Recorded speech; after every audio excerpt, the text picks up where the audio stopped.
I grew up in Salt Lake City, Utah. I took a degree from the University of Utah, managed some stores for Safeway, and then ended up going to work for General Foods Corporation. I progressed through various jobs, ended up in White Plains, New York as a division sales manager in the beverage division, about $1 billion business. Vertis is a pretty impressive guy. If you really get to understand his background, he is the top of the top in terms of CEO material for America. He has rubbed shoulders and has been mentors of some of the best CEOs in America. I was asked to sit on a board of a small company that had been working on a technology for about 15 years. Numerous patents, a lot of research, and they were actually producing a product using salt and water. And when they told me that, they wanted me to go on their board. I said, well, you're going to have to convince me that this is real. How can you produce something from salt and water? And they said, we have a lot of research, extensive research, $10 or $15 million worth of research. The company that owned it was publicly traded, and they merged that company with an energy company, and after a period of time, 6 or 7 months, they started selling off assets. He let me know that he was on the board of directors and there was this opportunity that was coming up on a product that he thought was wonderful. But I told him, I said, you know, they have something here that they don't know what it is. And it's a lot more than they think, but they haven't figured it out. And I said, I'm tempted to put a group together. In fact, I think I am going to put a group of investors together, and I'm going to take a run at the company. Well, that was my opportunity. I pulled out my wallet and pulled out a check out of the wallet, and Vertis, whatever you need, we're going to do this.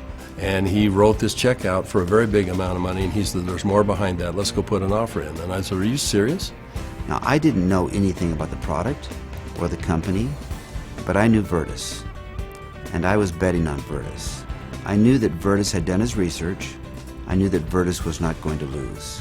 When we finally determined how ASEA worked and what it did, we were confronted with a decision that we had to make. We said, you know, we could potentially make this into a network marketing product. We stabilized the product, we can put it in a bottle. We don't know if that's the right way to take this product. We were giving the product to people to try, to see if they would take the product. We went through a lot of what we call focus groups to see if people would actually take this regardless if they liked the taste or didn't like the taste, or if it helped them, or how quick it helped them. After 2.5 months, we decided to go out and do an assessment of the 40 people that we had given the product to. And when we went out to do an inventory, we found out that the 40 people had turned into 135 people. And not only that, the product had gone to 20 different countries. When people found out what it was doing for them, they didn't hesitate to shoot it off to foreign countries, wherever they happen to be, Egypt and South America and Europe, and then come back and say, I just need more product. And as we gave the product to different people, we found that it really increased their quality of life, people that were seriously challenged.